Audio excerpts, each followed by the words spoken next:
Creo que la mayoría de los presentes estuvieron en la presentación ayer en la mañana y también en la tarde. Ayer hablamos de los pies de la imagen de Daniel 2. Hablamos de la mezcla del hierro y del barro. Y recuerdan que según estudiamos de la Biblia, la mezcla del hierro y del barro representan la mezcla o la unión de la iglesia con el Estado. Eso lo comprobamos ayer en la mañana de la Biblia. Pero yo quisiera leer una cita del Espíritu de Profecía, porque ahí fue donde conseguí la idea de ir a la Biblia a buscar lo que significaba el hierro y el barro. Yo creo que así quiere la hermana White que sea. Ella quiere que vayamos a la Biblia primero y luego entonces quiere que vayamos a sus escritos y nos daremos cuenta que están en perfecta armonía. Dice ella en el comentario bíblico adventista lo siguiente: la mezcla de los asuntos de la iglesia y de la administración política se representa con el hierro y el barro. Esa unión está debilitando todo el poder de las iglesias.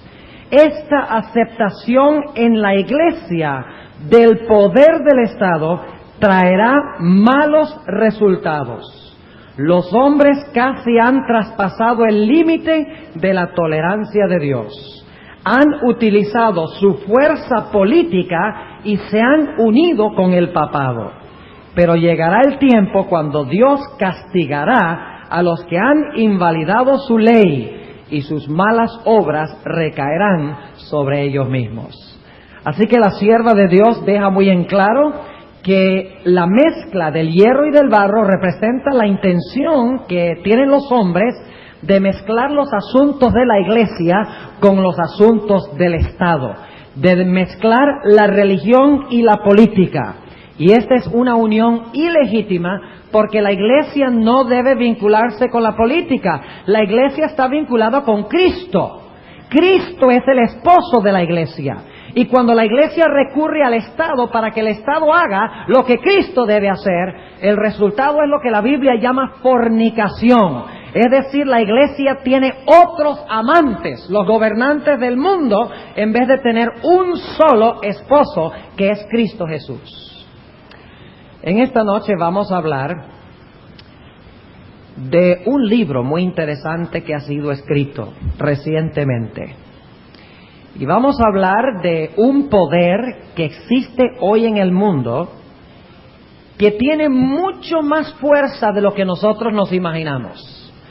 Porque nosotros solamente podemos ver la superficie de los movimientos mundiales. Nosotros no somos capaces de escuchar lo que pasa en las reuniones secretas. No somos capaces de ver las deliberaciones que se realizan entre los grandes magnates del mundo. Pero en esta noche vamos a hablar un poquito de lo que está pasando más allá de lo que ven nuestros ojos. Y vamos a hablar de un sistema mundial que está cobrando una fuerza increíble, casi imperceptible. Pero antes de hablarles de ese libro en esta noche, y antes de ir a la Biblia para comparar lo que dice la Biblia con relación a ese libro, yo sé que nosotros tenemos un buen grupo aquí de personas que no son miembros de la Iglesia Adventista del Séptimo Día. Y yo quiero decirles que la Iglesia Adventista del Séptimo Día aprecia y ama a cada uno de los que no pertenecen a esta iglesia. Y Dios les ama. La Iglesia Adventista cree que en todas las iglesias hay hijos e hijas sinceros de Dios. Creemos que en todas las iglesias hay personas cuyas vidas se han convertido al Señor y por lo tanto son verdaderos hijos y verdaderas hijas de Dios. Ahora yo quisiera en esta noche decir esas palabras porque debo advertirles que en esta noche vamos a hablar algunas cosas bastante fuertes. Y no quiero que ninguna persona que no es adventista piense que estoy criticando o hablando en contra suya personalmente. En esta noche no vamos a hablar de personas individuales, en esta noche vamos a hablar de sistemas. No estamos hablando de cada individuo dentro de esos sistemas. Queremos hablar de los sistemas. Queremos hablar de organizaciones mundiales, dentro de las cuales hay muchos hijos sinceros de Dios, aun cuando esas organizaciones son organizaciones falsas. Así que es muy posible que esta noche, como resultado de lo que hemos hablado, sientan que ha sido un poco fuerte, algunos se sentirán posiblemente sorprendidos, pero recuerden que Dios siempre nos da sus advertencias porque nos ama y porque quiere que sigamos la verdad del Señor. Antes de entrar a hablar un poco de este libro en esta noche, yo quisiera hablarles un poquito en cuanto al peligro de especular en cuanto a la Biblia. Ustedes saben que cuando Saddam Hussein se levantó en contra de Kuwait y las fuerzas aliadas se unieron para atacar a Irak, inmediatamente aparecieron en la prensa, aparecieron cantidades de libros escritos por autores religiosos, diciendo: estamos cerca de Al-Armagedón. Esto es una señal de que Armagedón pronto se va a realizar en el Medio Oriente. Es una señal de que allá en el Valle de Megido se va a realizar esa gran guerra final. Aparentemente, cada vez que hay una crisis en el Medio Oriente, aparecen grandes cantidades de libros diciendo que ese es el cumplimiento de una profecía bíblica. Sucedió después de 1948, cuando fue establecido el Estado de Israel. Aparecieron cantidades de libros por parte de evangélicos y autores religiosos diciendo: ve, Israel ha sido establecido en armonía con las profecías.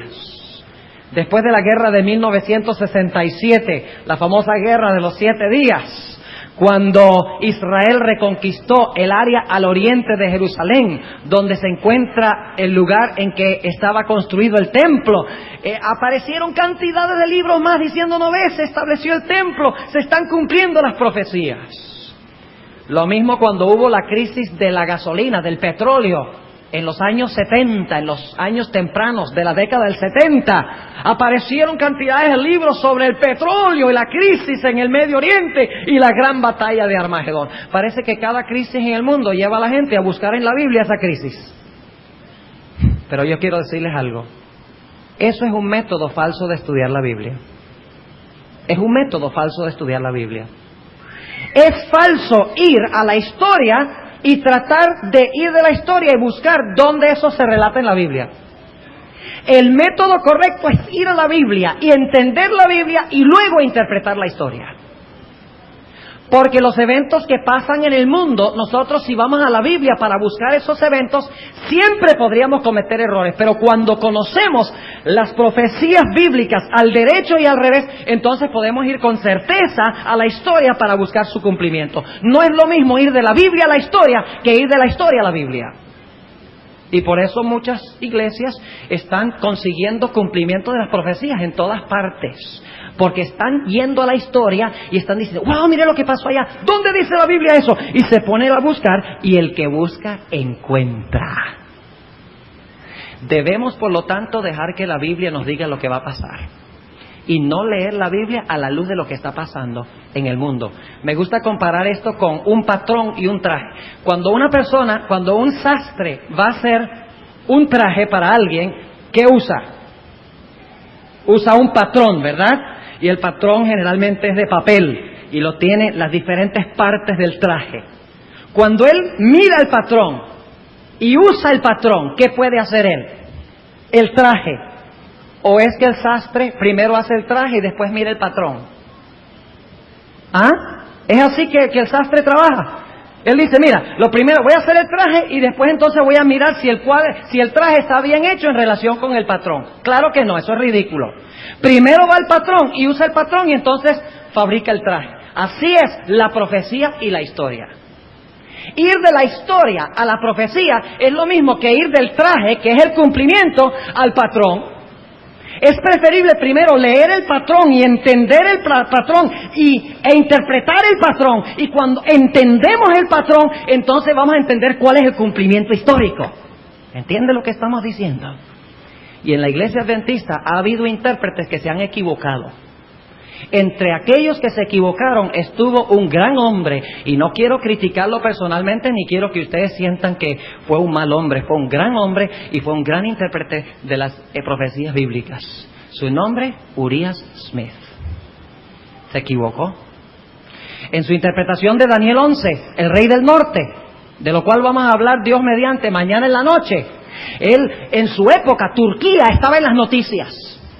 Y Turquía queda allá al pie del río Éufrates. Y Uriah Smith, al ver eso, dice, bueno, ¿y dónde estará Turquía? Tiene que estar en las profecías, porque mire, está prominente en las noticias. ¿Dónde estará Turquía? Y fue y dijo, aquí está, en Daniel 11. ¿Ven el problema con el método? Y eso a pesar de que la sierva de Dios, la hermana Elena de White, dice que el rey del norte es el papado. Lo dice contante y sonante, clarito. Dice, el rey del norte es el papado. Y comparando con Daniel 2 y Daniel 7 y Daniel 8, encontramos que la hermana White tenía razón, que el rey del norte es el papado. Pero Uriah Smith quería conseguir a Turquía, allí en las profecías, y por lo tanto, él buscó y encontró una profecía que podía intercalar y podía encajar para que aparentemente cuadrara con lo que estaba sucediendo históricamente. El mismo error cometió Uriah Smith en su interpretación de la sexta plaga, del secamiento del Éufrates. Él, en su libro sobre Daniel y Apocalipsis, escribió en los años 1870, escribió de que el Éufrates allá, literal en Turquía, se iba a secar para que los chinos y los japoneses y los orientales pudieran venir para luchar contra el Israel literal en Palestina. Porque Turquía estaba en las noticias. Turquía era prominente y había que conseguir a dónde hablaba la Biblia de Turquía.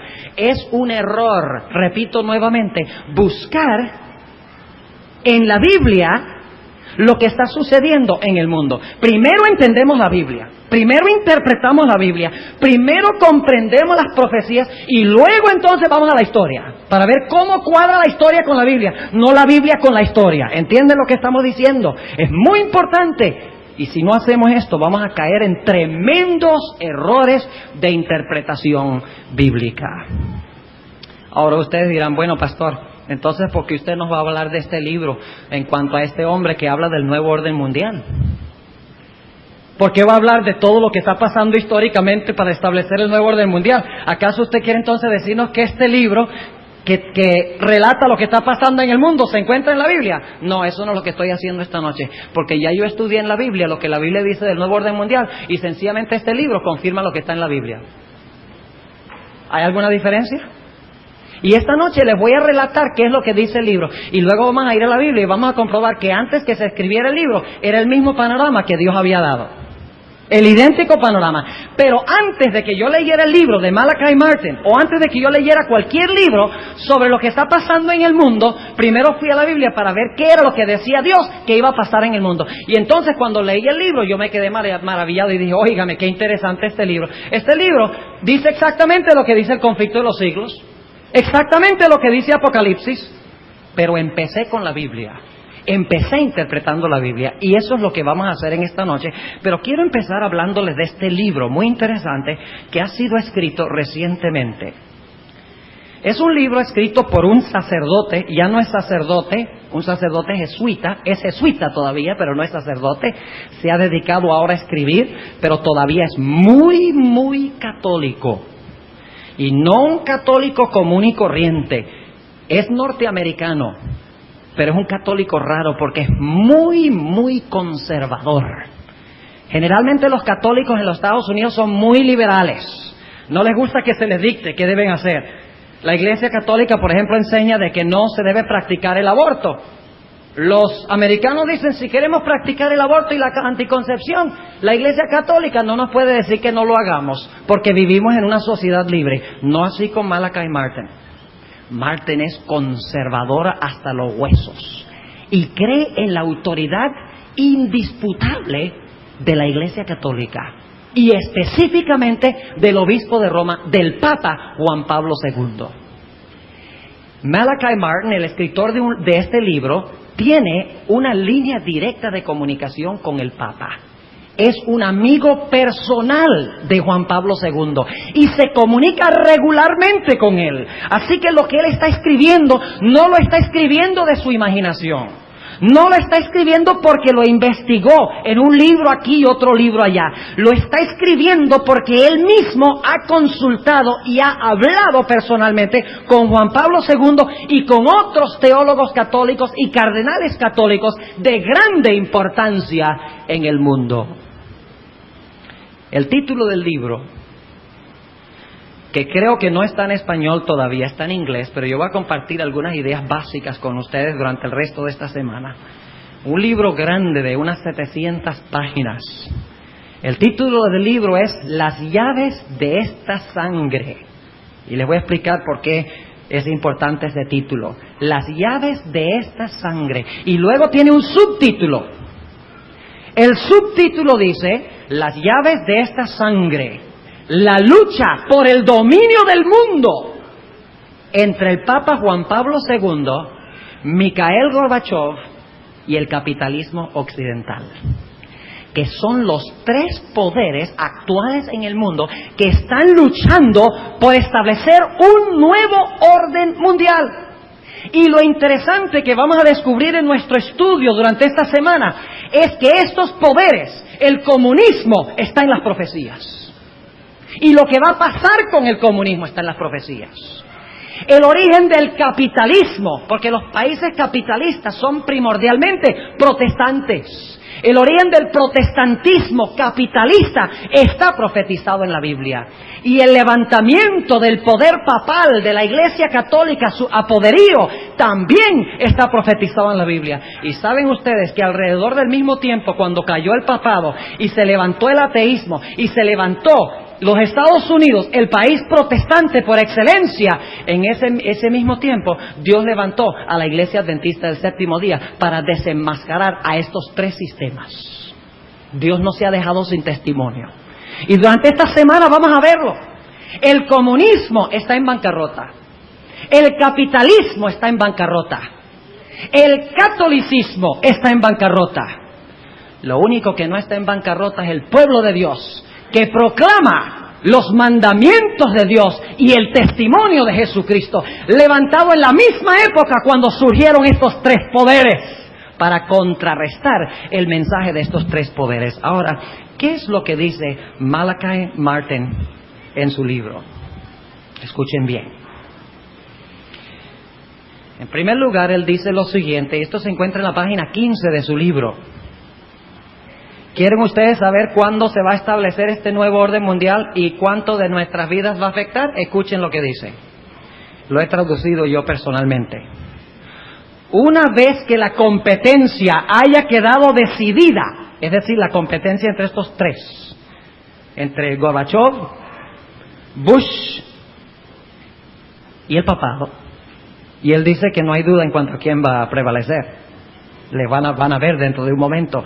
Una vez que la competencia haya quedado decidida, el mundo y todo lo que en él hay, es decir, nuestro estilo de vida como individuos y como ciudadanos de las naciones, nuestras familias y nuestro trabajo, nuestro sistema económico y comercio y dinero, nuestros sistemas educativos y nuestras religiones y nuestras culturas, aún los rasgos que nos identifican como naciones, todo será poderosa y radicalmente alterado para siempre. Nadie escapará de sus efectos. Ningún aspecto de nuestras vidas quedará inmune. O sea que este nuevo sistema mundial va a afectar todo. La familia, va a afectar la sociedad. Según el plan se van a eliminar los rangos de naciones, las diferentes naciones.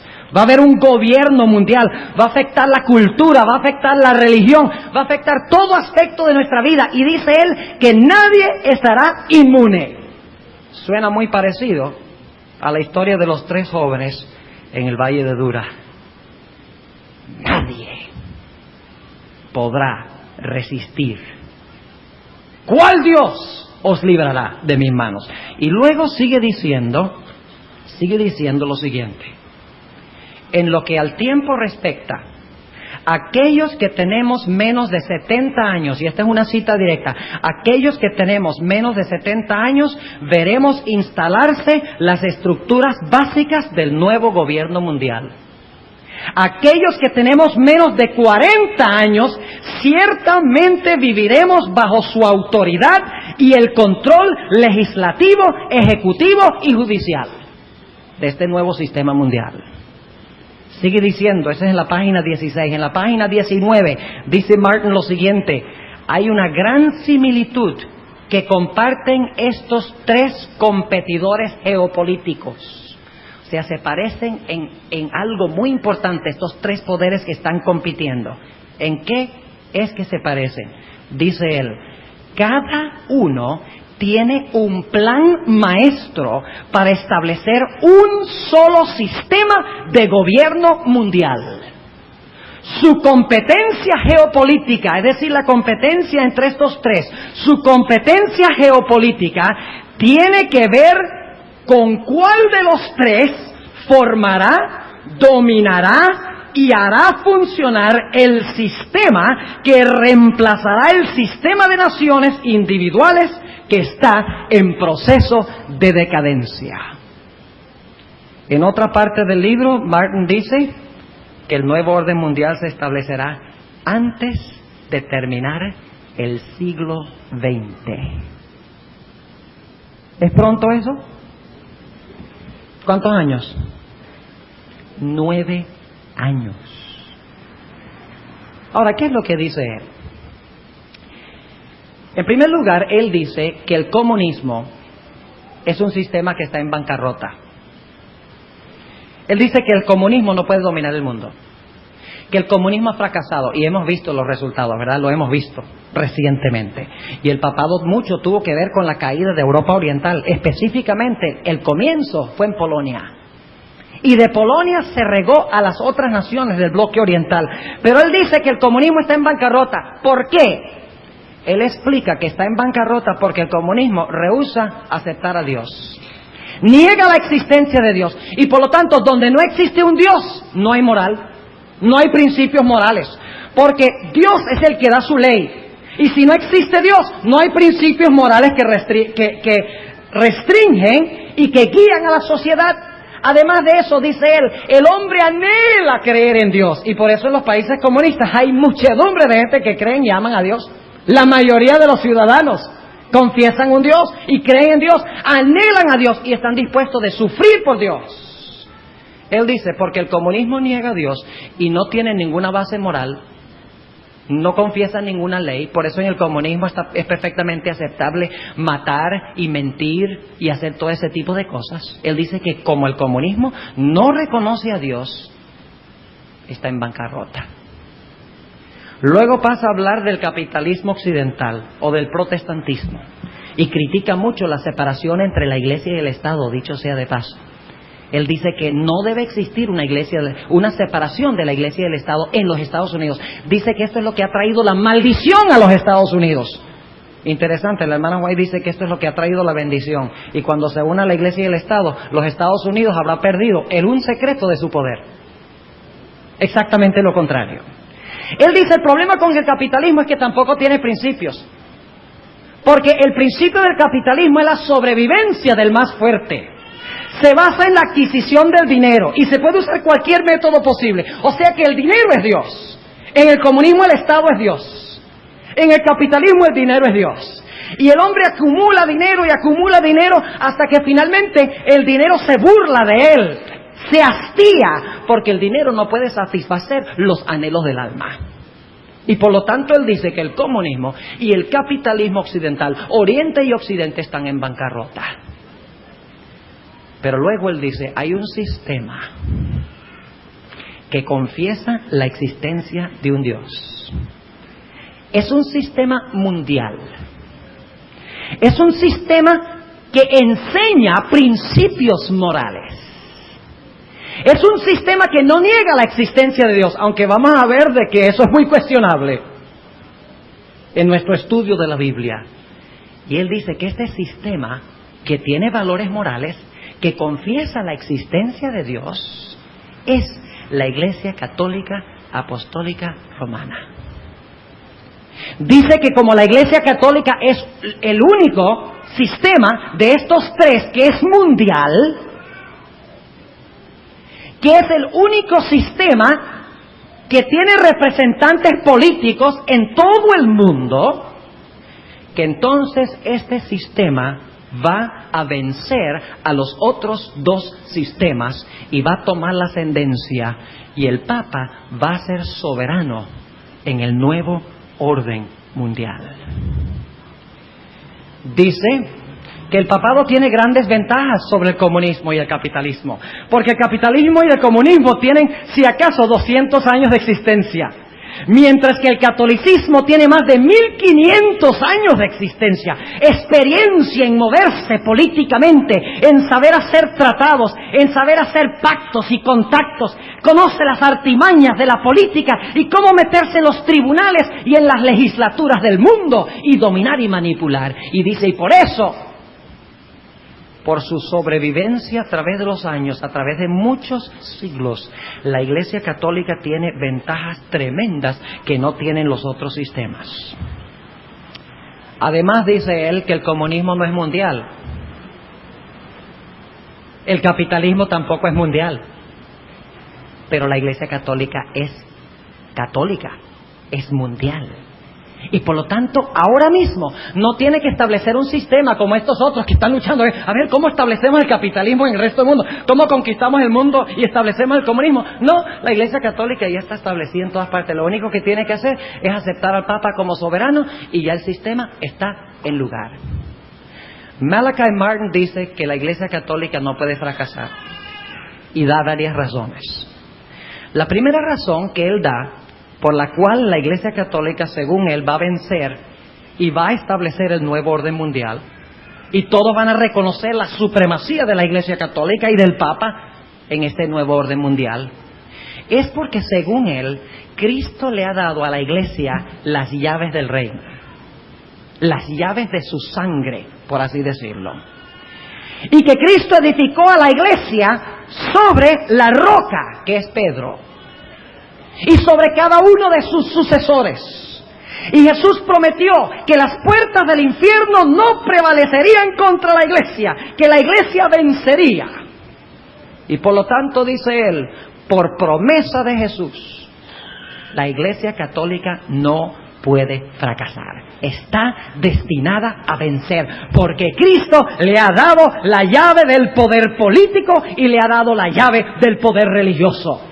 Tiene las dos llaves dadas por Jesús. Jesús prometió que ni el infierno podía prevalecer contra ella, y por lo tanto está destinada a gobernar el mundo, porque Cristo dio la profecía. Ahora nosotros sabemos que ese pasaje no dice que Cristo edificó su iglesia sobre Pedro. Jesús dijo, tú eres Pedro, y sobre esta roca, apuntando a sí mismo, sobre esta roca edificaré mi iglesia, y las puertas del infierno no prevalecerán contra ella. La iglesia está edificada sobre Cristo. La iglesia no está edificada sobre ningún poder político. A la iglesia no se le dieron las llaves del poder político. Jesús dijo, dad a César lo que es de César y a Dios lo que es de Dios. Jesús dijo, mi reino no es de este mundo. En otras palabras, se interpreta falsamente la promesa de Cristo, diciendo que el individuo sobre el cual está construido la iglesia es el Papa en vez de Cristo. Además, dice Malachi Martin que la Iglesia Católica está predestinada a vencer, porque así se lo ha revelado a Juan Pablo II, la Virgen de Fátima. Y yo sé que esto causa sonrisa en nuestras mentes, pero déjenme hablarles de algo que posiblemente muchos de ustedes no sepan. Ustedes recuerdan que Juan Pablo II recibió un disparo hace algunos años. No lo mataron, pero convaleció en el hospital por un tiempo. ¿Saben ustedes que Juan Pablo II dice que la Virgen de Fátima le salvó la vida? ¿Y saben cómo fue? Lo relata Malachi Martin en su libro. El Papa es muy mariólogo. Tiene gran admiración por María. Todo su ministerio, todas sus acciones están enfocadas en el mensaje y en el poder de María. En esa ocasión, cuando el Papa estaba andando en su carro, el Papa vio una pequeña niña, y está en los videos, vio una pequeña niña que tenía un collar con una Virgen de Fátima en el collar. Y el Papa, cuando vio a la pequeña niña, se agachó para abrazarla y darle un beso. Y en el instante mismo en que se agachó para besar a esa pequeña niña, vinieron los disparos. La intención del asesino, para los que examinaron los videos, era darle al Papa en la cabeza. Pero en el momento que disparó, el Papa se inclinó para besar y abrazar a esta niña que tenía en su cuello la Virgen de Fátima. Y por lo tanto el Papa dice, la Virgen de Fátima preservó mi vida. Tiene un destino para mí. Y él está convencido de que ese destino es establecer el nuevo orden mundial. ¿Saben ustedes que Juan Pablo II dice que ha tenido visiones de la Virgen de Fátima? Ustedes recuerdan el episodio de la Virgen de Fátima, 1917, en Portugal. Ella reveló un secreto que no se podía revelar, sino hasta el momento propicio. Le preguntaron a Juan 23, ¿es el tiempo de que tú reveles el secreto de la Virgen? Juan 23 dijo, no ha llegado el tiempo. Le preguntaron a Pablo VI, ¿ha llegado el tiempo para revelar el secreto de la Virgen de Fátima? No ha llegado el tiempo. Le preguntaron a Juan Pablo II, ¿ha llegado el tiempo para revelar el secreto de la Virgen de Fátima? Juan Pablo II dijo, sí, es tiempo de revelarlo. El secreto es que el papado va a establecer un nuevo orden mundial en este mundo, y la Iglesia va a controlar la economía, la política y todos los aspectos individuales y de naciones en el planeta Tierra muy pronto. Además, él dice que la Iglesia Católica es muy adaptable. La Iglesia Católica es una iglesia que puede ser distinta dependiendo del país donde está. Por eso la sierva de Dios dice que es como un camaleón. La hermana White dice que la Iglesia Católica es como un camaleón. Dependiendo del país donde está. Por ejemplo, Juan Pablo II viajó al Brasil hace algunos años. Y es el Papa de los viajes, ¿verdad? Es el Papa geopolítico.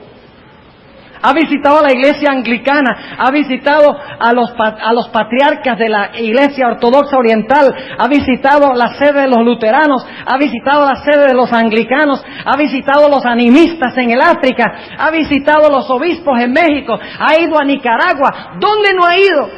Y no ha sido por razones religiosas solamente, ha sido por razones políticas. Porque él está convencido, según Malachi Martin, de que él es un papa del destino que establecerá el nuevo orden mundial. Un camaleón que dependiendo de dónde está, cambia color, se adapta a las circunstancias. No es como la Iglesia Adventista, que es igual en todas partes. Cuando el Papa fue al Brasil, tuvo entrevistas con gente que practicaba vuduismo, y ¿saben ustedes lo que dijo? Digo, no hay ningún problema, si esa es la costumbre local de ustedes, practiquen el vuduismo, pero tengan cuidado de los excesos. Tengan cuidado de no ir más allá de lo que deben ir. Así les dijo. Es adaptable a las circunstancias en cada lugar. Este libro menciona por nombre a los adventistas del séptimo día. Dice Malachi Martin que el Papa está personalmente observando con mucho cuidado a la Iglesia Adventista, y menciona también otras iglesias y los considera potenciales enemigos en su establecimiento del nuevo orden mundial. Ahora nos preguntamos, ¿cuál es la perspectiva bíblica? Dice la perspectiva bíblica de que el papado establecerá su poder y que gobernará el mundo. ¿Dice la Biblia eso? Vamos a encontrar en esta noche que la Biblia dice eso. La perspectiva que presenta Malachi Martin es la perspectiva exacta que presenta la Biblia y el espíritu de profecía. Y para aquellas personas que desconocen este libro, deberían conseguir este libro. Fue escrito por una viejita. Hace más de 100 años recibió su primera visión en cuanto al conflicto de los siglos en 1848. Y la visión fue repetida en 1858. Y luego el libro fue publicado en su forma ampliada en 1888. Ya no van a olvidar esas fechas. 48, 58 y 88. Y ella en este libro dice exactamente lo que dice Malachi Martin en el libro de él en 1990. Ambos dicen que el papado va a establecer un sistema de dominio mundial que va a gobernar el mundo en su totalidad. Y cuando la hermana White dijo eso, era un disparate, porque el papado estaba muerto. El papado había recibido una herida mortal en 1798. ¿Quién se hubiera imaginado que ella tenía razón? ¿Qué iba a saber ella? El gran crecimiento y la fama del papado. No lo sabía, pero ella recibió visiones de Dios y empezó a escribir en el conflicto de los siglos lo que Dios le reveló. Y dice exactamente lo que dice Malachi Martin en su libro. Los mismos argumentos que usa él, ya la hermana White los tenía antes. Elena G. de White. ¿Cómo supo la hermana White hace más de 150 años lo que le tomó a Malachi Martin escribir en 1990? A lo mejor adivinó. Muy difícil. Muy imposible que hubiera adivinado. Ahora, hay una diferencia entre Elena G. de White y Malachi Martin. Malachi Martin dice que este nuevo orden mundial va a ser la mayor bendición que ha experimentado la humanidad en toda su historia. Porque bajo el nuevo orden mundial se va a distribuir todo el dinero equitativamente en el mundo.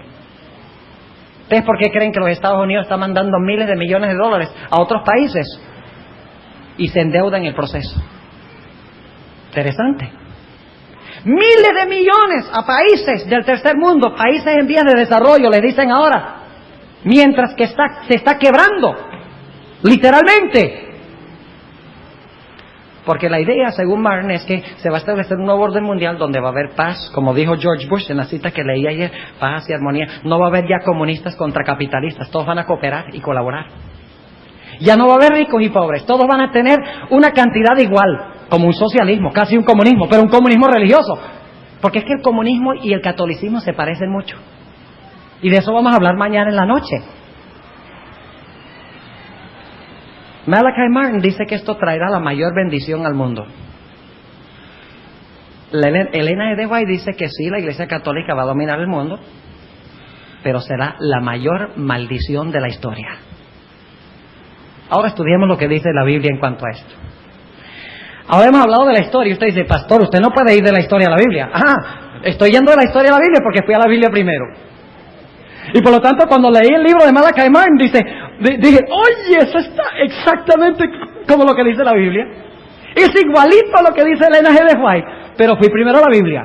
Y después leí el libro y me quedé maravillado. Digo, una comprobación de que lo que dijo la hermana White hace 150 años es la verdad. Una comprobación de que lo que dijo Juan hace 1900 años es verdad. Una comprobación que lo que dijo Daniel hace 2500 años es la verdad. Cumpliéndose ante nuestros ojos, porque la visión de Daniel 2, de la mezcla del hierro y el barro, en los días de estos reyes, dice, en los días de la mezcla del hierro y del barro, es que Dios establecerá el nuevo orden mundial, no de adentro de la historia, sino de afuera de la historia. Ya Dios lo reveló hace 2500 años, en los días de Daniel. ¿Tiene Dios todo fríamente calculado? Lo tiene. No, yo casi no los oí. Yo creo que ustedes se están durmiendo. ¿Tuvieron demasiada fiesta hoy? ¿Quién está en control? ¿Quién pone reyes? ¿Quién quita reyes? ¿Quién da sabiduría? ¿Quién moldea el futuro? Se les está acabando la gasolina. Ahora vamos a estudiar lo que dice la Biblia en cuanto a esto. Y espero que tengan paciencia. Los temas que vamos a estudiar esta semana son largos, se los estoy advirtiendo desde ahora, para que cuando suceda no digan que no se lo dije. Pero estas cosas no se pueden estudiar en 15 o 20 minutos. Son cosas que toman tiempo. Pero yo espero que ustedes con paciencia esta semana estén dispuestos de escuchar lo que vamos a hablar. Porque es asunto de vida y muerte, mis queridos adventistas y queridos amigos no adventistas. Vamos a estudiar este tema y vamos a identificar si la Biblia habla de este sistema, de este nuevo orden mundial, y quién dominará el mundo en este nuevo orden mundial. Vamos a buscar en nuestras Biblias 2 capítulos. Vamos a buscar Daniel el capítulo 7 y vamos a buscar Apocalipsis el capítulo 13. Daniel el capítulo 7 y Apocalipsis el capítulo 13. Y vamos a ir en primer lugar al libro de Daniel. Libro de Daniel el capítulo 7. Y voy a repasar aquí algo que estudiamos. Vamos a repasar aquí algo que estudiamos. La cabeza de oro es lo mismo que el qué? Que el león. ¿Y qué gobierno representa? Babilonia. El pecho y los brazos de plata son lo mismo que el qué? Que el oso. ¿Y representa cuál potencia mundial? Medo-Persia. El vientre de bronce y el leopardo de Daniel 7 representan qué gobierno o qué imperio? Grecia. Las piernas de hierro y el dragón de Daniel 7, o sea, la bestia terrible de Daniel 7, representa a Roma ¿qué? Roma política o Roma secular. Muy bien. Y luego entonces, ahora vamos a poner un momentico aquí las fechas. ¿Cuál fecha tenemos aquí con Roma papal? ¿En qué fecha se levanta? En el año 538. ¿Y cuándo se terminó de dividir Roma política? Roma política, ¿cuándo se terminó de dividir en 10? En el año 476. Muy bien. Se dividió el hierro, se dividió en el 476 y se establecieron los 10 dedos de los pies, la mezcla. ¿De acuerdo? Ahora, con eso en mente, vamos a leer en Daniel 7, Daniel el capítulo 7, vamos a hablar de la bestia en esta noche y vamos a hablar del cuerno pequeño. Noten lo que dice en Daniel el capítulo 7 y el versículo 24. Daniel 7 y el versículo 24. Dice lo siguiente, y quiero que noten el panorama que tenemos en el pizarrón. Y los 10 cuernos significan que de aquel reino se levantarán 10 reyes. ¿De cuál reino se levantarán 10 reinos? De Roma pagana se iban a levantar ¿cuántos reinos? ¿Y en qué fecha pasó eso según los historiadores? En el año 476 fue que el imperio terminó de fragmentarse. ¿En cuántos reinos? En 10 reinos. Ahora noten, y los 10 cuernos significan que de aquel reino se levantarán 10 reinos. Y ahora noten lo que sigue diciendo. Y tras ellos, ¿qué significa eso? Tras ellos. Después de ellos, muy bien, tras ellos, es decir, después de ellos se levantará otro, el cual será mayor que los primeros y a 3 reyes derribará. Déjenme preguntarles esto, ¿el cuerno pequeño se levanta después de qué fecha? ¿Después de qué fecha se levanta el cuerno pequeño? Dice, ¿qué cosa?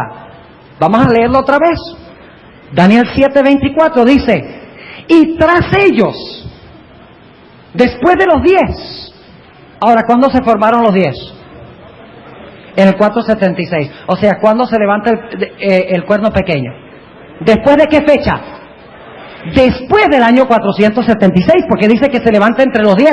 Y para poderse levantar entre los 10, tiene que haberse levantado ya cuando los 10 estaban establecidos. O sea que el cuerno pequeño debe levantarse después del año 476 después de Cristo. Esa es nuestra primera categoría o característica. Ahora notemos también Daniel el capítulo 7 y el versículo 8, un poco más específico. No solamente debe levantarse después del año 476, sino que vamos a saber más o menos dónde se va a levantar este cuerno pequeño. Daniel el capítulo 7 y el versículo 8 dice: estando yo contemplando los cuernos. ¿Cuáles cuernos? Los 10 cuernos, muy bien. Estando yo contemplando los cuernos, he aquí que otro cuerno pequeño subía ¿qué? Entre ellos. Entre los 10. ¿Y qué son los 10 cuernos? Las 10 divisiones ¿de dónde? de Europa. Ahora, si el cuerno pequeño se levanta entre los 10 cuernos, ¿dónde debe levantarse el cuerno pequeño? En Europa. ¿Están entendiendo lo que estamos diciendo? O sea que no solamente se levanta el cuerno después del año 476, sino que se levanta entre los 10 cuernos de Europa Occidental. O sea que es un cuerno que se levanta en Europa. ¿Vamos bien? Ahora, ¿qué más podemos ver? Noten Apocalipsis 13, y vamos a brincar de Apocalipsis 13 a Daniel 7, y vamos a brincar un poquito de aquí para allá porque describen lo mismo. Apocalipsis el capítulo 13. Y vamos a ver lo que se nos dice en el versículo 1. ¿De dónde se levanta esta bestia?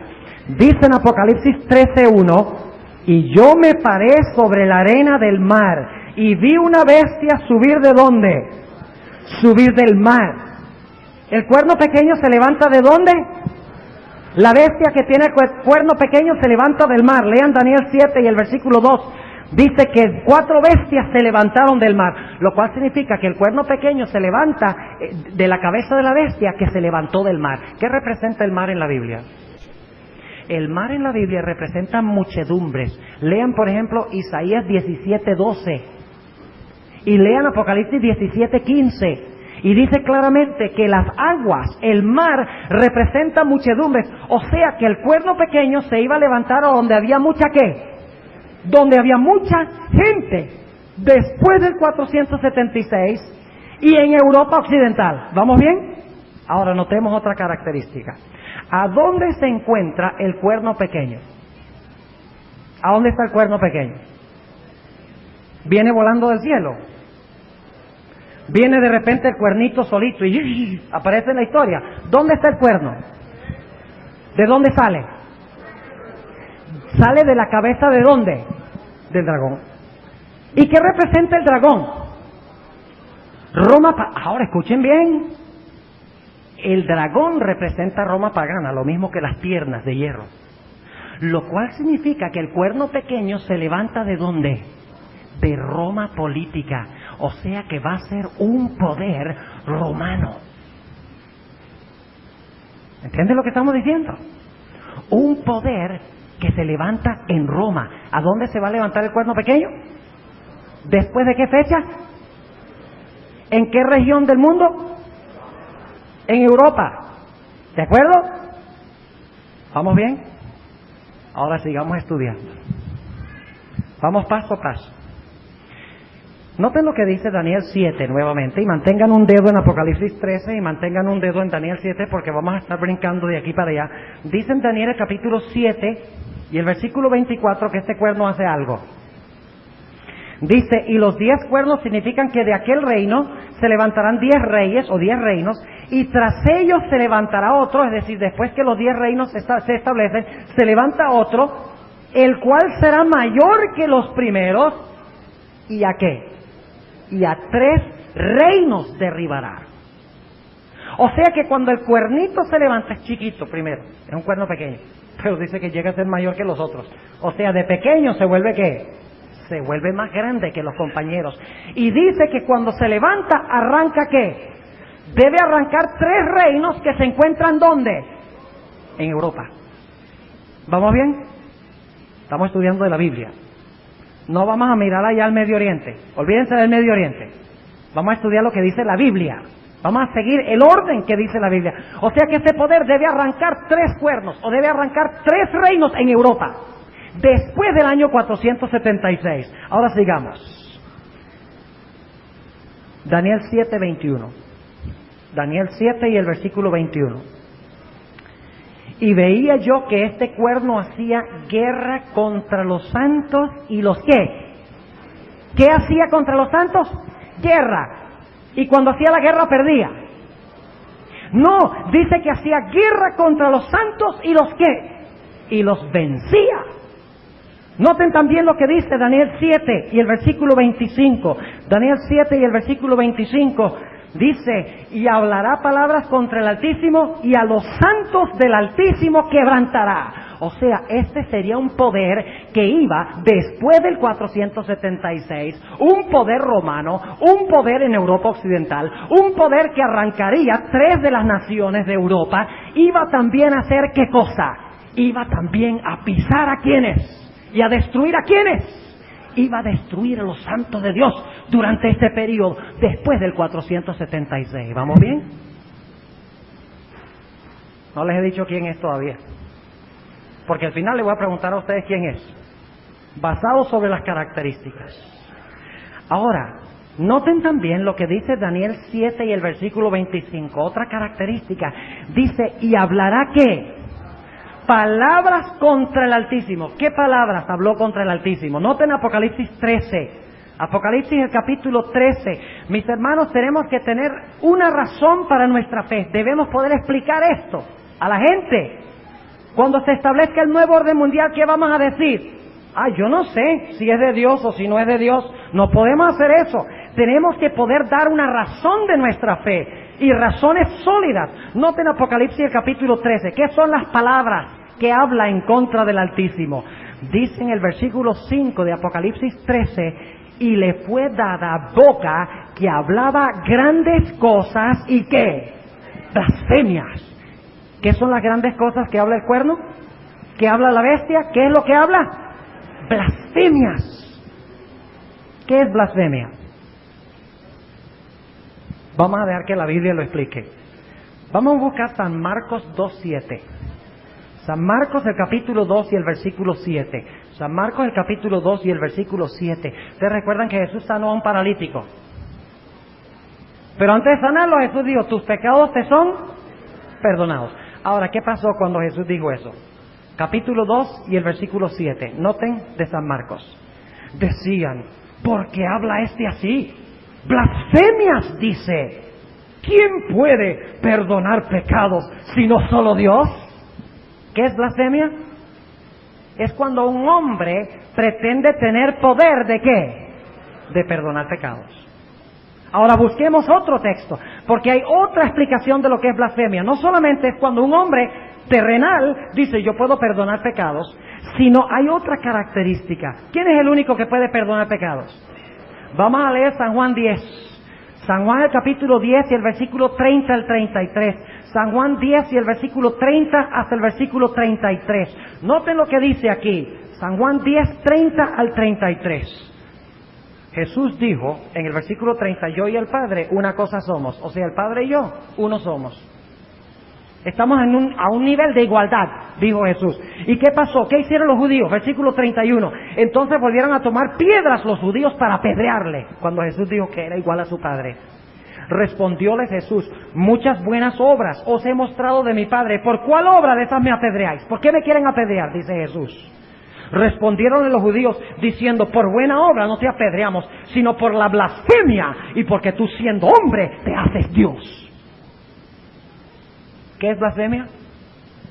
Es cuando un hombre pretende que tiene el derecho ¿de qué? De perdonar pecados. ¿Y qué es cuando un hombre pretende ser qué? Dios. Jesús sí podía pretenderlo porque Jesús es Dios. Pero cuando un hombre que no es Cristo pretende perdonar pecados y pretende ser Dios, eso, según la Biblia, es que blasfemia. Así que este poder que se levanta en Europa después del 476, en Roma, que arranca 3 cuernos, debe ser un poder también que pisa a los santos, un poder que pretende tener el poder de perdonar pecados y que pretende tener a Dios en la tierra. ¿Vamos bien? Ok, sigamos estudiando. Dice en el capítulo 7 de Daniel, volviendo otra vez, estamos dando un montón de razones bíblicas, claras, no especulación. Daniel el capítulo 7 y el versículo 25 nuevamente, dice, y hablará palabras contra el Altísimo, y a los santos del Altísimo quebrantará, y pensará, escuchen bien lo que dice eso, pensará, no dice que cambiará, dice pensará, en mudar los tiempos y la ley. ¿Qué iba a hacer este poder? Iba a pretender tener el derecho ¿de qué? De cambiar la ley. O sea que para saber quién es este cuerno pequeño debemos buscar un poder que pretendió haber cambiado la ley de Jehová. No les he dicho quién es todavía, ¿verdad? ¿Sospechan ustedes quién es? ¿Tienen sospechas? No les voy a decir todavía. Ustedes me van a decir al final quién es. ¿Quién es este poder que menciona la Biblia? El cuerno pequeño, la bestia. La Biblia tiene una descripción de quién es y lo ubica en la historia. ¿Ven lo importante que es el historicismo? La mayoría de las iglesias dicen, no, ese cuerno pequeño es un anticristo que se va a levantar en Jerusalén después que los santos han sido raptados al cielo. Y entonces no hay dónde ubicarlo en el flujo de la historia, ¿ve? El historicismo dice, pasó esto, luego esto, luego esto, luego esto, y entonces se levantó el cuerno. Sabemos exactamente dónde se levanta en la historia el cuerno. Porque ha caído Babilonia, ha caído Medo-Persia, ha caído Grecia, ha caído Roma política, o sea, dividido en 10 reinos, y de los 10 reinos apareció el cuerno pequeño. Sabemos exactamente dónde buscarlo en el flujo de la historia. ¿Entienden lo que estamos diciendo? Sigamos estudiando las características. Pretende cambiar la ley, pisa a los santos y dice que va a gobernar por cierto periodo de tiempo. ¿Cuánto tiempo? Daniel 7 y el versículo 25. Y hablará palabras contra el Altísimo y a los santos del Altísimo quebrantará y pensará en mudar los tiempos y la ley y entregados serán en su mano. ¿Quiénes serán entregados en su mano? Los santos y ¿qué más? La ley. Entregados, no dice entregado. Entregados serán en su mano ¿hasta cuánto? Tiempo y tiempos y la mitad de un tiempo. ¿Cuánto tiempo es eso? Cuando Nabucodonosor se volvió loco, ¿qué dijo Dios? ¿Pasará qué? 7 tiempos sobre ti. Así que, ¿qué quiere decir un tiempo? Un año. ¿Cuántos días tiene un año? 300. El año bíblico tiene 360. ¿Pueden ustedes comprobar eso bíblicamente? ¿Lo pueden comprobar? ¿Alguien aquí puede comprobar que el año bíblico tiene solo 360? Porque cuando ustedes estén dando un estudio bíblico, alguien va a decir, mi calendario tiene 365, mi hermano, no 360. Liquidado. Tenemos que poder explicarlo. Y nosotros cuando hablamos de los 42 meses, que también es el mismo periodo, decimos que cada mes tiene 30. Pero entonces alguien me dijo a mí, un momentico, a veces febrero tiene 28 y 29. Y hay meses como marzo que tienen 30. Y hay meses como octubre y como diciembre que tiene 31. ¿Cómo tú me dices que el mes bíblico tiene 30 días? Dentro de un momento lo vamos a ver, lo vamos a comprobar bíblicamente. Ok, tiempo son 360 días, acéptenlo por fe por ahora. Tiempos, no dice 2 tiempos, dice tiempos, no hay problema, sabemos que son 2, ya se los voy a demostrar. Tiempos son 2 años. ¿Y cuántos son 2 años? 360 por 2, ¿cuánto es? 720. Y luego dice medio tiempo, ¿qué es medio qué? Medio año, ¿cuánto es eso? 180. Sumen, ¿cuánto nos da? 1260 ¿qué? 1260 días. Y alguno dice que son días, no dice que son años. ¿Cuántos de ustedes, si se van a ir para Nueva York y van a pasar 3 años y medio, dicen a sus hijos, hijos, los veré dentro de tiempos y la mitad de un tiempo?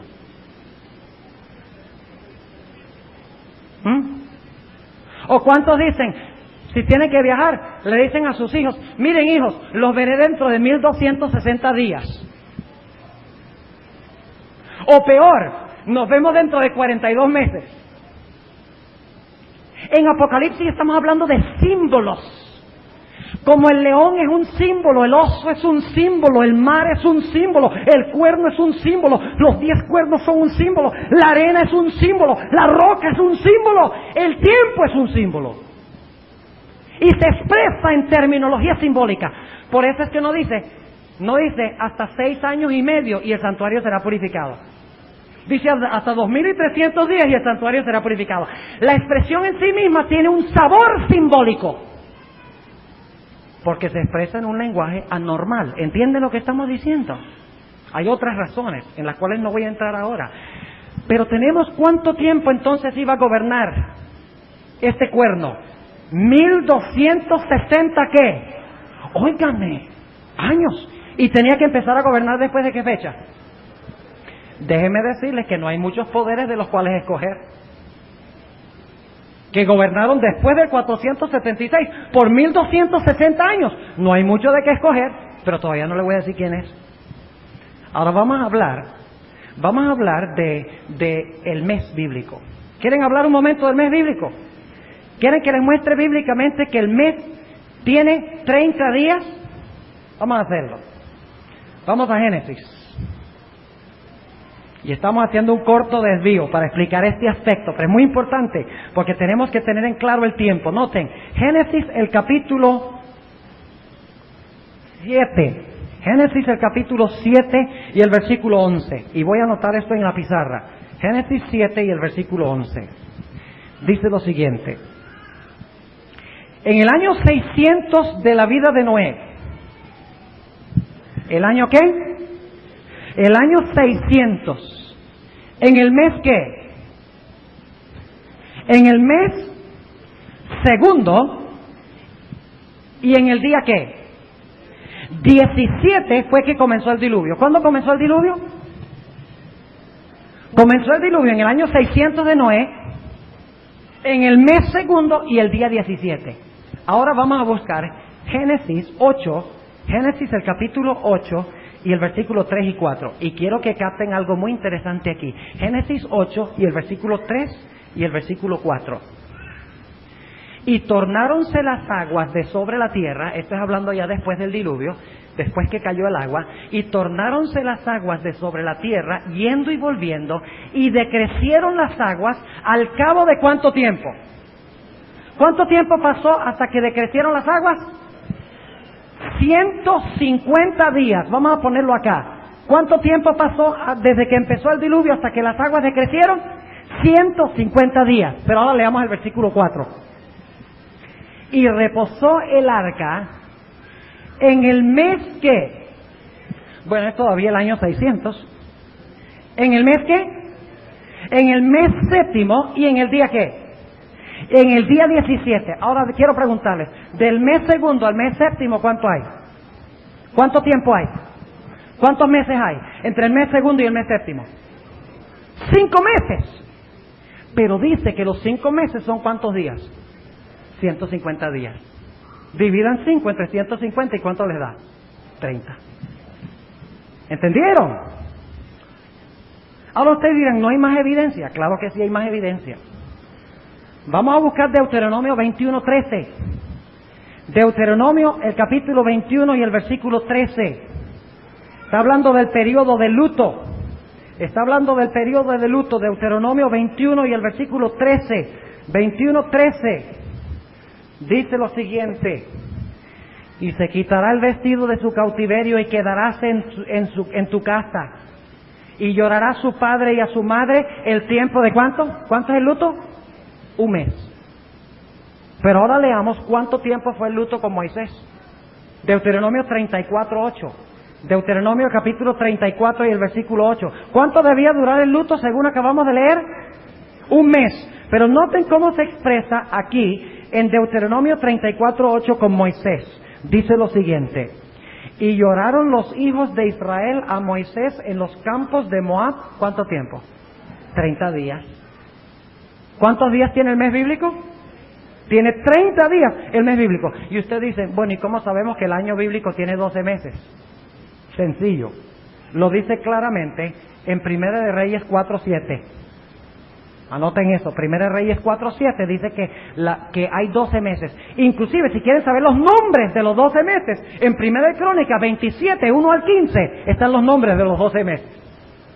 En Primera de Crónicas 27, 1 al 15. Entonces, cuando dice que gobierna por 1260 años o días, ¿cuánto equivale eso en meses? ¿Cómo harían? 1260 entre cuánto? Si son 1260 días y ustedes quieren saber cuántos meses son, ¿por cuánto lo divide?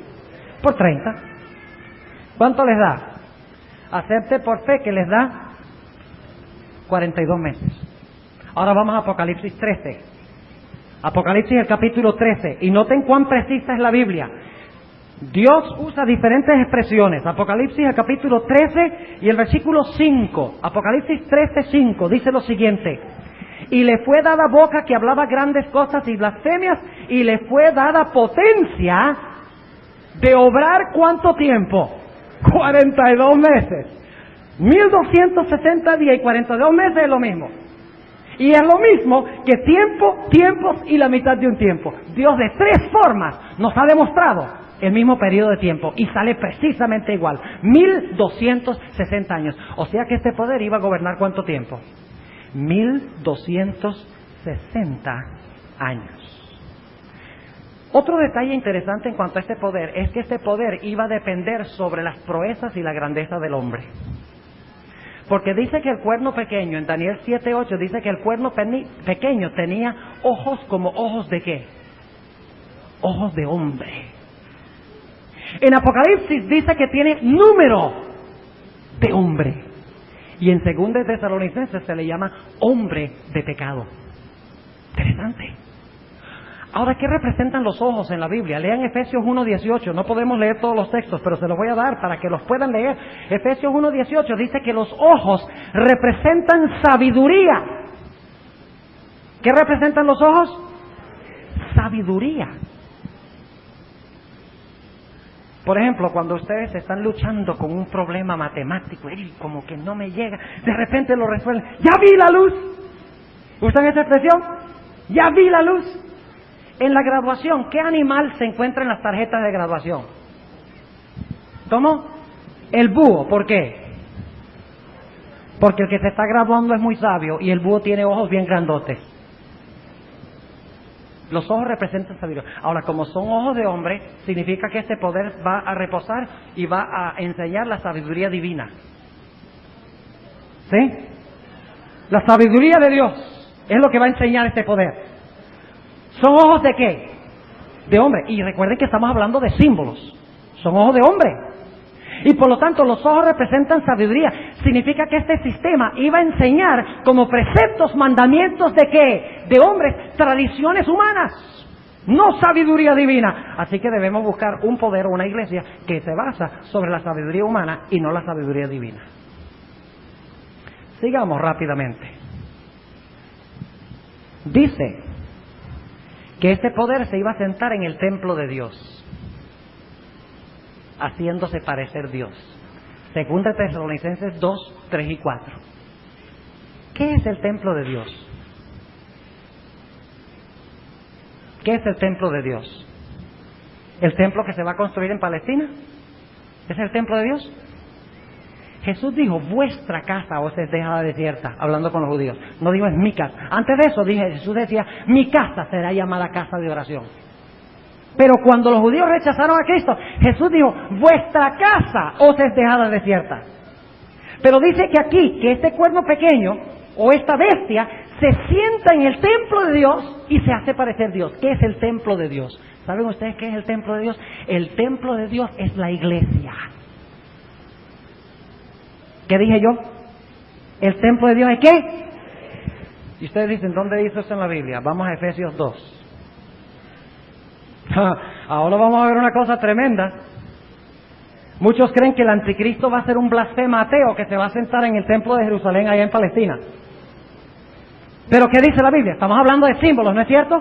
No está hablando de cosas literales, de templo literal. Está hablando simbólicamente. ¿Qué es el templo? Efesios 2 y empezando en el versículo 20.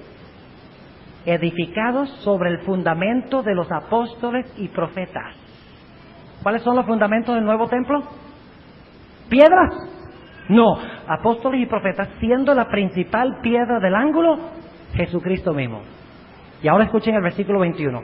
En el cual, es decir, en Cristo, en el cual, compaginado todo el edificio, va creciendo para ser un templo santo en el Señor. Y está hablando de la iglesia. Noten el contexto. Así que cuando dice que el anticristo se va a sentar en el templo de Dios, significa que se va a levantar ¿dónde? En la iglesia. Óigame. No va a ser solamente en Roma y en Europa, va a ser ¿dónde? En la iglesia. ¿Y saben ustedes que va a pretender servir a Cristo? ¿Cómo sabemos eso?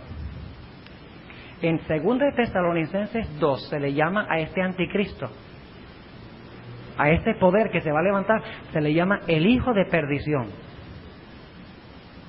Según de Tesalonicenses 2, 3 y 4, lo llama el hijo de perdición. Ahora yo quiero preguntarles, ¿quién es la única persona en la Biblia, fuera de esta referencia, que se le llamó el hijo de perdición? Judas. O sea que en el templo o en la iglesia se va a levantar un ¿qué? Un Judas. Yo quiero preguntarles, ¿Judas abiertamente se opuso a Cristo? ¿Todo el mundo sabía que era un apóstata, un ateo? No. ¿Dónde se levantó Judas? Entre el círculo escogido de la iglesia, entre los 12 apóstoles. ¿Tenía engañado a los otros discípulos? Hasta el mismo final. Inclusive cuando salió, ellos no sabían que él era el que iba a entregar a Jesús. Los tenía tan engañados así. No lo supieron sino hasta que vieron a Judas, que se había colgado en un madero y que se había caído, la cabulla se había roto y se había caído al suelo y los perros se lo estaban comiendo. Se echaron tremenda sorpresa. No supieron plenamente sino hasta ese momento la seriedad de la acción de Judas. A Judas se le llama el hijo de perdición. ¿Y cómo entregó Judas a Cristo? Con un beso. El anticristo no se va a levantar de afuera de la iglesia, sino que se va a levantar del círculo mismo que pretende lealtad a Jesús. Se va a levantar en la iglesia. En lo que pretende ser la iglesia de Cristo, se va a levantar el anticristo. No lo busquen en Palestina, allá en el templo. Búsquenlo en la iglesia. Ahora tenemos que avanzar más rápido. Dice que esta bestia iba a recibir una herida que, al terminar los 1260 años, al final de los 1260 años, ¿qué iba a recibir? Dice en el versículo 3 de Apocalipsis 13, dice, y vi una de sus cabezas como herida de ¿qué?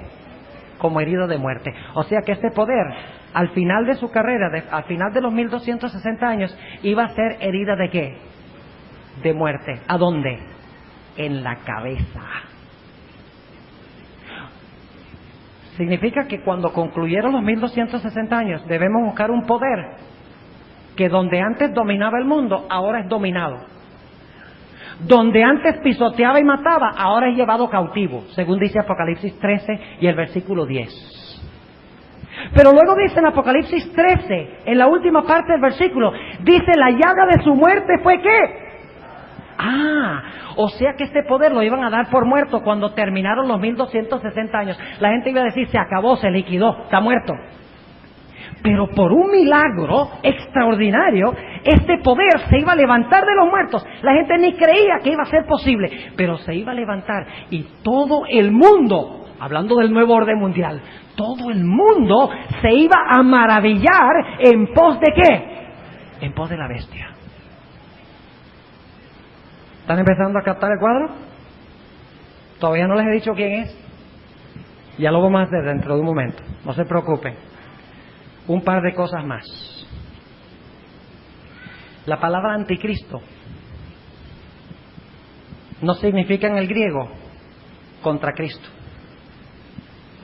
La preposición griega anti significa en lugar de.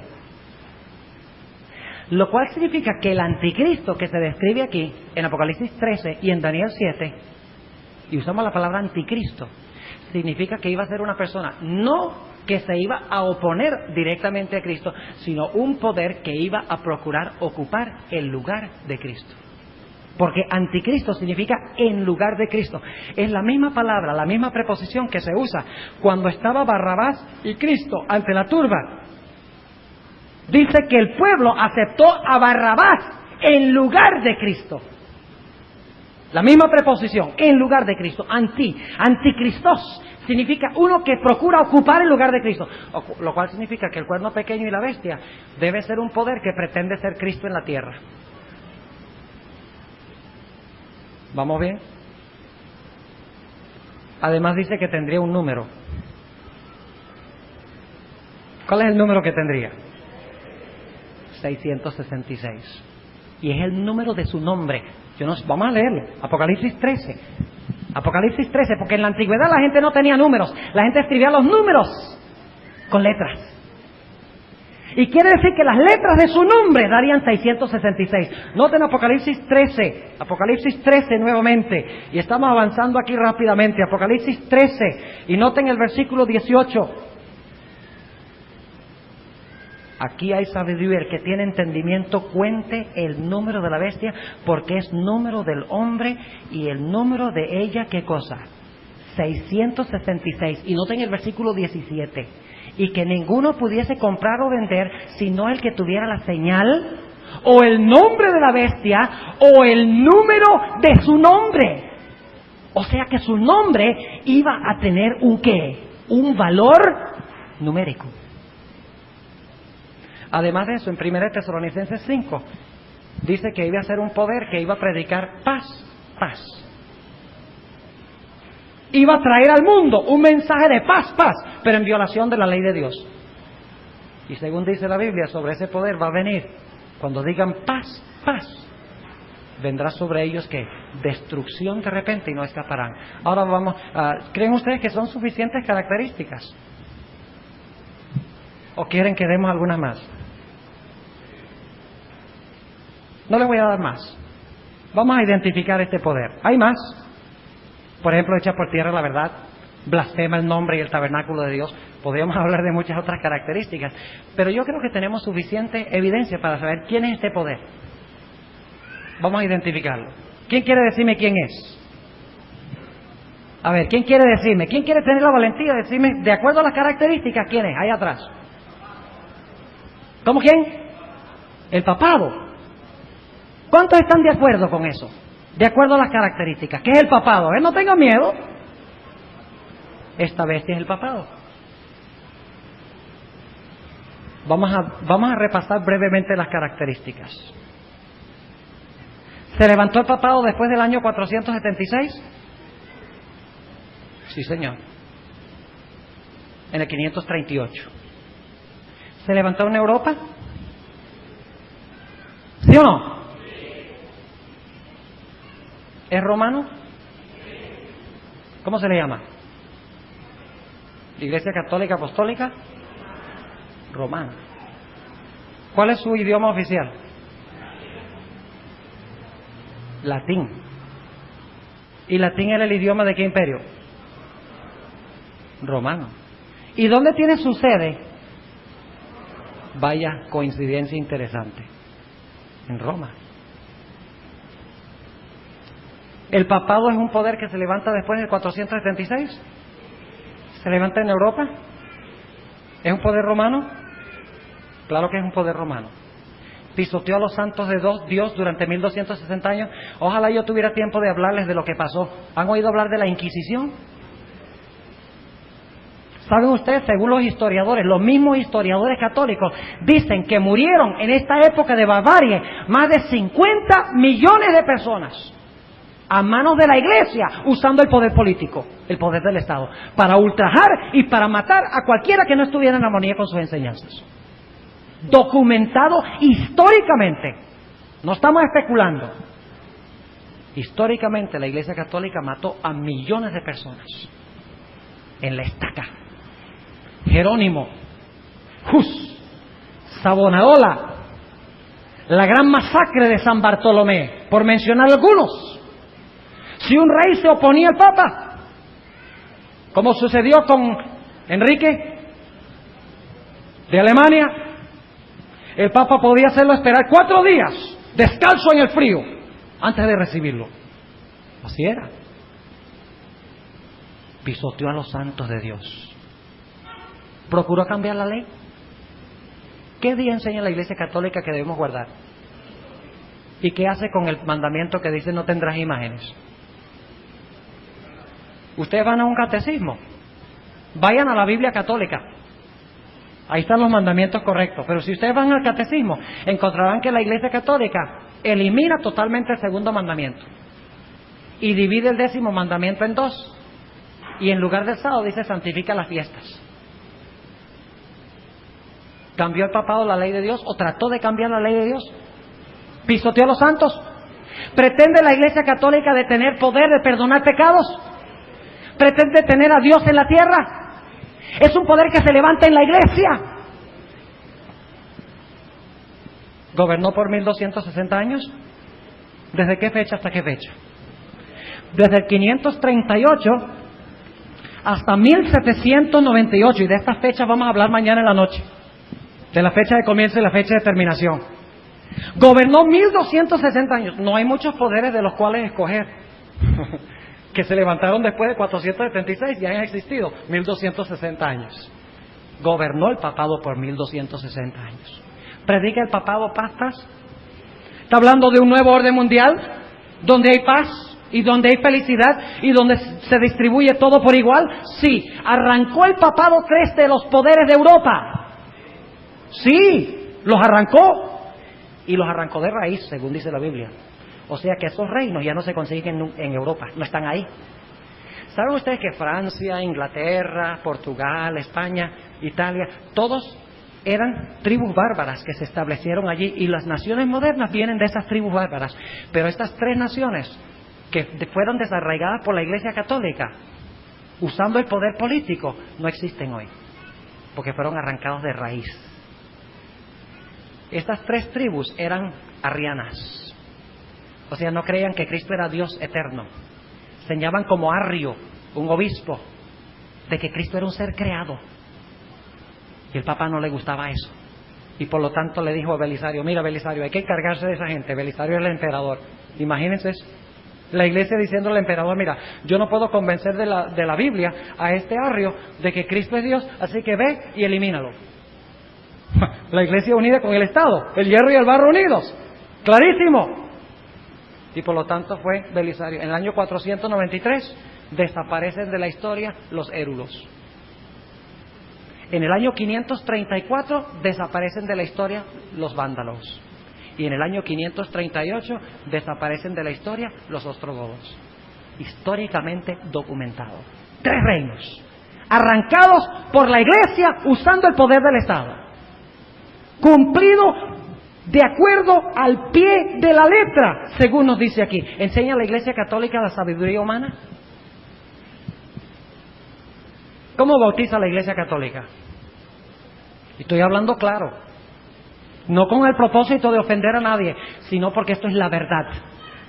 Y quiero que estén en el lado correcto cuando venga la crisis final. ¿Cómo bautiza la Iglesia Católica? ¿Sumerge a la gente debajo del agua? ¿Bautiza adultos? Bautiza bebés y echa un poco de agua bendita en la cabeza. La Biblia siempre habla de bautismo de adultos sumergidos debajo del agua. Entonces, ¿por qué bautiza así? ¿Sabiduría qué? Humana. La Iglesia Católica enseña que los muertos todos saben.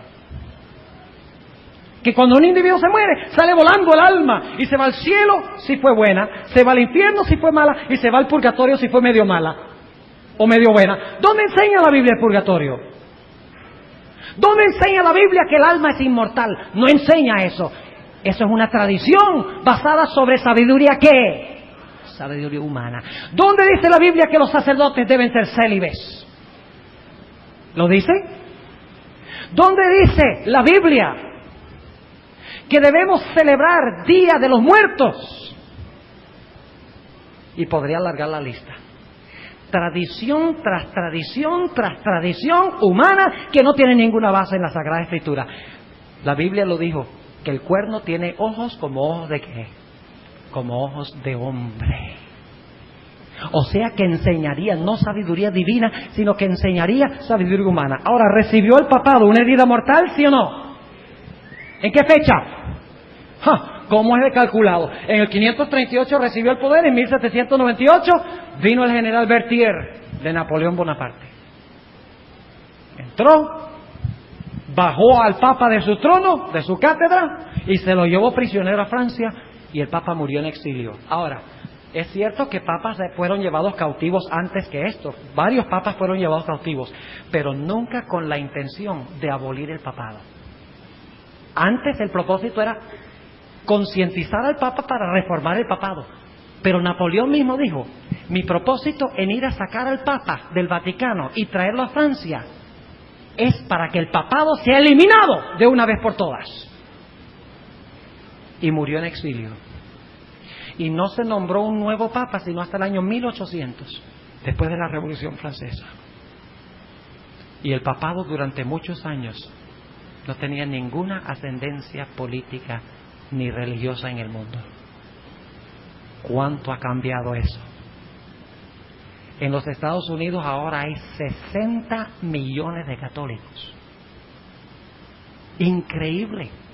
En un país protestante no hay una iglesia protestante que tenga tantos miembros. Es más, yo me pregunto si el conjunto de los miembros de las iglesias protestantes alcanza la cantidad de miembros que tiene la iglesia católica.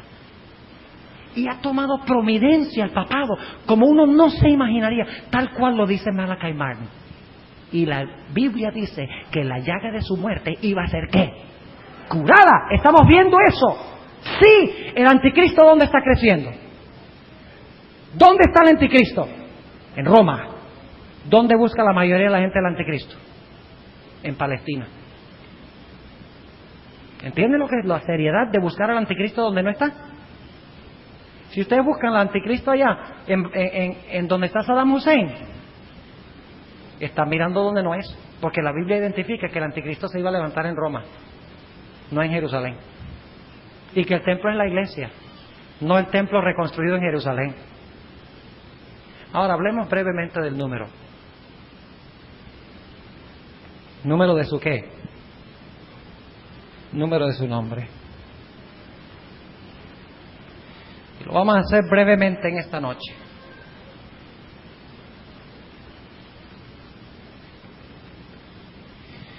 Por mucho tiempo el nombre oficial y aparecía en la tiara del Papa, ya no aparece, pero aparecía en la tiara de la corona del Papa hasta el año 1700, cuando fue quitado, porque ya se estaba usando el nombre para identificar al Papa como la bestia. El nombre oficial es en latín Vicarius Filii Dei. Recuerden que este es un número, es un nombre latino. Por lo tanto hay que usar valores numéricos latinos. Números romanos, en otras palabras. ¿Cuánto vale la B? 5. ¿Cuánto vale la I? 1. ¿Cuánto vale la C? 100. La A no tiene valor. La R, 0. La I, 1. La U o la B, 5. La S, 0. La F no tiene valor. La I vale ¿qué? 1. La L vale 50. La I vale 1 y otra I vale 1. La D vale ¿cuánto? 500. La E no tiene valor y la I tiene un valor de 1. Sumen ustedes a ver cuánto es el valor numérico del título oficial del Papa cuando era coronado como Papa. ¿Cuánto da el número de su nombre? 666. Fue quitado de la tiara. Ahora, el Papa tiene 2 títulos más que se le dan. Vicarius Filii Dei significa vicario del Hijo de Dios. Pero otro nombre que se le da es Dux Cleri, también en latín. Muy a menudo se le llama el Dux Cleri. La D vale ¿cuánto? 500. La U, la B vale 5. La X vale 10. La C vale 100. La L vale 50. La F no tiene, la E no tiene valor, la R no tiene valor y la I tiene un valor de 1. ¿Cuánto da el título Dux Cleri? 666. Otro nombre que se le da, que significa jefe de la corte de Roma, que no es solamente un nombre, son varios, es el nombre Ludovicus, que es clero principal de la corte de Roma, es lo que significa Ludovicus. ¿Cuánto vale la L? 50. La U o la B, 5. La D, 500. La O, 0. La B, 5. La I, 1. La C, 100. La U o la B, 5. La S, 0. ¿Cuánto es el valor? 666. ¿Y saben ustedes algo interesante? Originalmente, cuando los poetas latinos establecieron el sistema numérico romano, ellos escogieron solamente 6 números. 666. Lo cual significa que el número 666 tiene que ver con qué lugar, con Roma. El anticristo, cuyo nombre es 666, ¿se levanta dónde? Hay que buscarlo en Roma, según dice la Biblia. Ahora, yo tenía algunas otras cosas que decir esta noche. Quería hablar un poquito más de lo que está sucediendo en la historia. Nuestro tiempo se ha ido, pero en la próxima vez voy a tomar un rato al comienzo para hablar de cómo se están cumpliendo estas cosas ante nuestros ojos. Cómo el sanamiento de la herida y el nuevo orden mundial, del cual hablan tanto los políticos y los economistas y todas las personas, los científicos, los sociólogos, cómo ante nuestros propios ojos se está viendo lo que está sucediendo. Y sin embargo estamos ciegos muchas veces y no nos damos cuenta del tiempo en el cual estamos viviendo. Yo quiero preguntarles, según la perspectiva bíblica, ¿cuál será el poder que gobernará sobre el mundo antes de la segunda venida de Cristo? ¿Cuál será el poder, según hemos estudiado? El papado será el poder. ¿Tenía Malachi Martin razón en su libro, en ese aspecto? ¿De que el Papa va a gobernar el mundo? ¿De que él va a establecer el nuevo orden mundial? Sí, la herida de su muerte será curada. Pero hay una diferencia. Mientras que Malachi Martin dice que el Papa es Cristo, la Biblia dice que es anticristo. Pequeña diferencia. ¿Con quién nos aliaremos nosotros?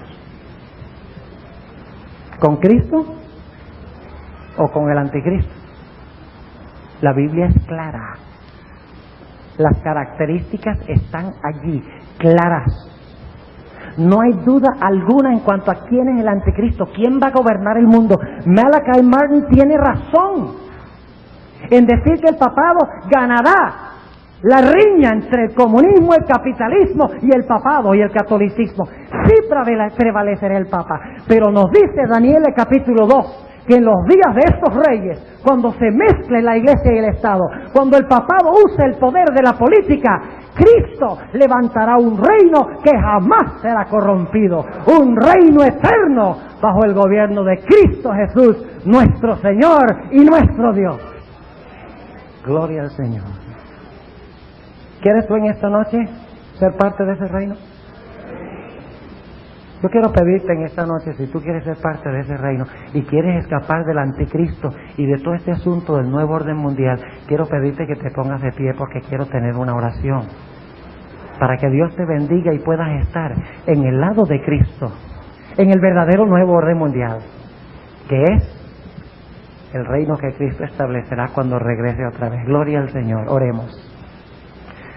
Amante Padre Celestial, te damos gracias porque nos has revelado tan claramente en tu palabra la identidad del anticristo. Y sabemos que tú lo has identificado porque tú no quieres que nosotros pertenezcamos a este sistema. Tus advertencias a veces son fuertes y nos pegan duro, pero tú solamente hieres con el propósito de sanar. Te agradecemos porque nos has hablado claramente en tu palabra. Te ruego, Señor, que bendigas cada decisión que se ha tomado en esta noche. Te ruego especialmente por aquellas personas que no pertenecen a la iglesia adventista, que están aquí en esta noche, que han respondido a tu llamado diciendo que quieren escapar de este sistema y quieren pertenecer al sistema de Jesús.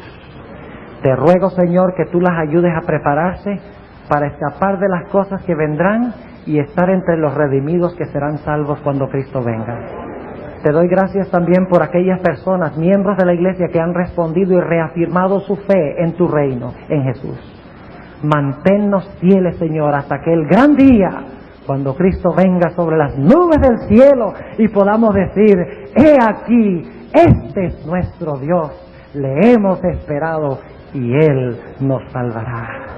Gracias por escuchar nuestra oración, en el nombre y por los méritos de Cristo. Amén.